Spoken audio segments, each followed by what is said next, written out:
Muli magandang hapon mga giliw naming taga-subaybay. Sa totoo lang, marami po ang nasasabik sa mga oras na ito upang mapakinggan ang isa sa mapipili nating kasaysayan ng pag-ibig. Siguro nga, sabik na ang marami na mapakinggan ang isa sa mga kasaysayan na aming napili po ngayon. Narito at simulan na natin ang padalang liham pag-ibig ng isang nagpakilala sa pangalang Marisa. Siya po ay taga rito sa Santa Cruz, Manila.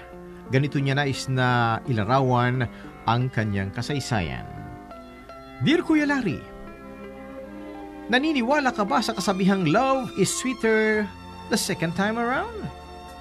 Ako po kasi nung una ay hirap na hirap maniwala na maaari pang bumalik ang pagmamahal mo sa isang tao na ilang ulit ka nang sinaktan. Pero siguro nga, masyadong mapagbigay ang puso. Kaya kahit gaano pa kalihim o kalalim ang sugat, ay kaya nitong maghilom hanggang sa titibok sa pangalawang pagkakataon.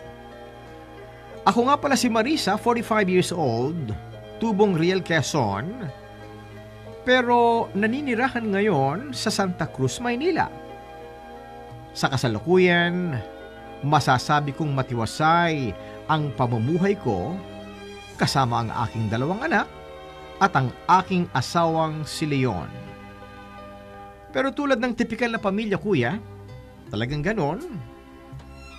Dumaan din kami sa matitinding pagsubok na humantong pa sa paghiwalay naming mag-asawa.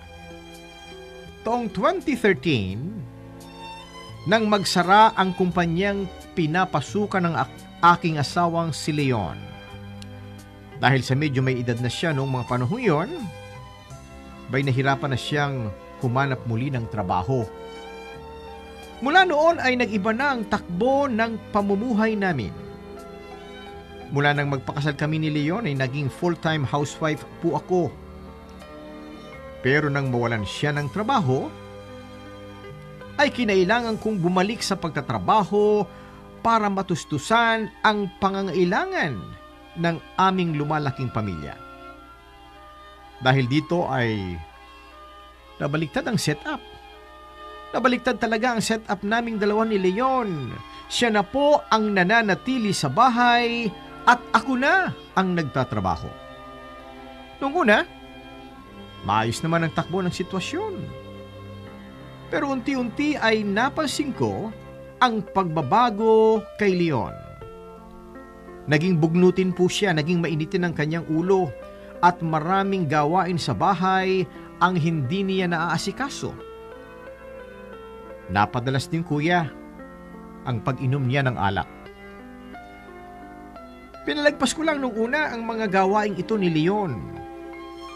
Hinayaan ko lang siya dahil naunawaan kong mahirap para sa kanyang tanggapin ang sitwasyon.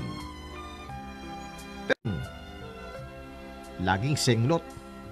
Umabot pa nga sa puntong napapabayaan na niya ang aming mga anak.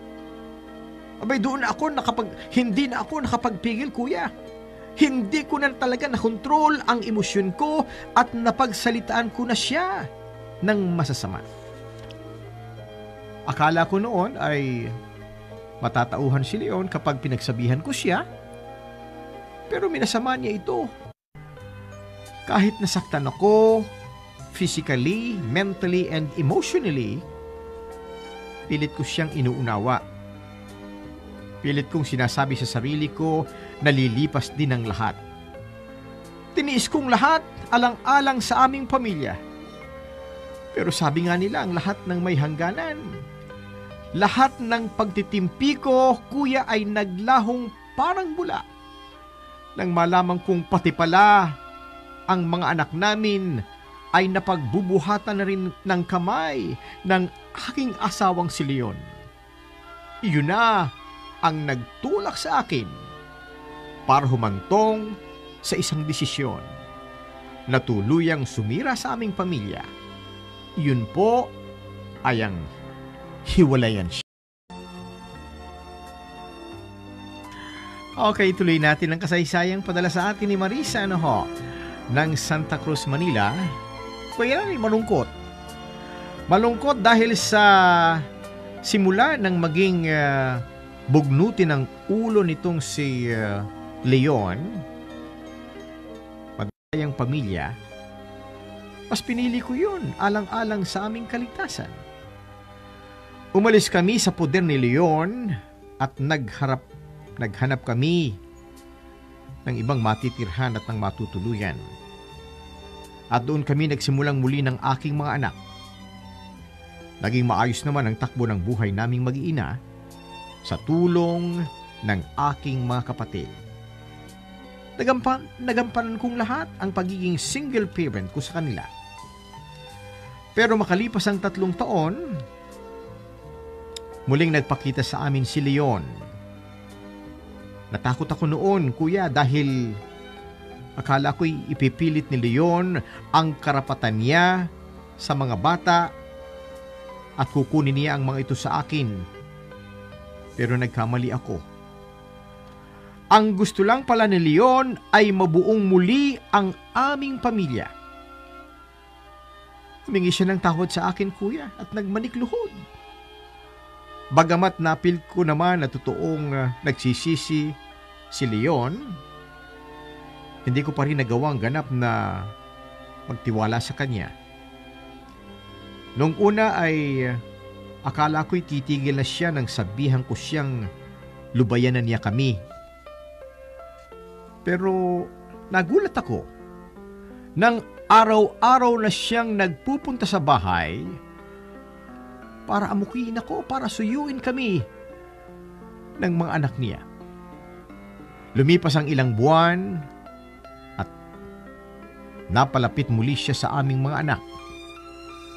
Aaminin ko, kuya, kahit nandito pa rin ang takot,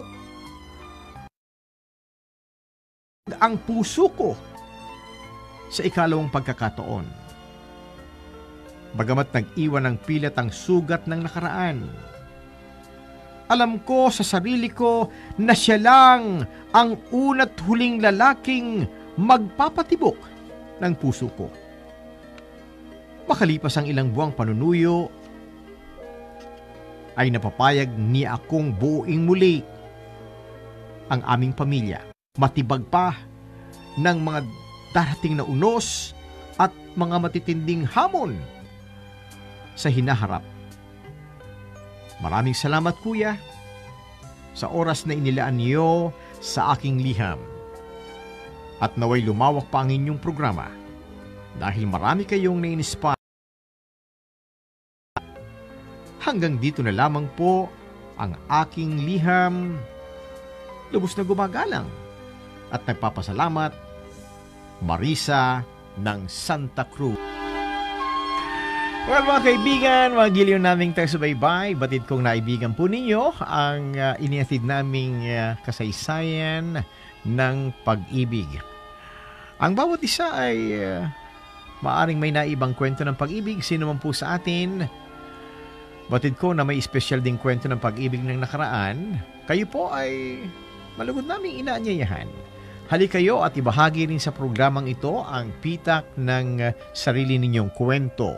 Yung bang natatangin ninyong kasaysayan ng pag-ibig na kailanman ay hinding-hindi na ninyo malilimutan pa. Yung bang hinding-hindi na ninyo maiwawaglit sa inyong isip, puso at damdamin. At sana po naman ay magsilbing inspirasyon sa ating mga listeners ang iba't ibang mga kwento ng pag-ibig na aming inilalarawan sa inyo. Inyong ipadala sa palatuntunan ito ang bawat kwento na may kaugnayan sa inyong puso at damdamin at malugod po namin itong isa sa himpapawid. Pwede ninyong hilingin o banggitin sa inyong liham kung anong theme song ang nais ninyo. Ito po naman ang inyong kaibigan, ang inyong lingkod, ang inyong Kuya Larry. Maraming salamat po.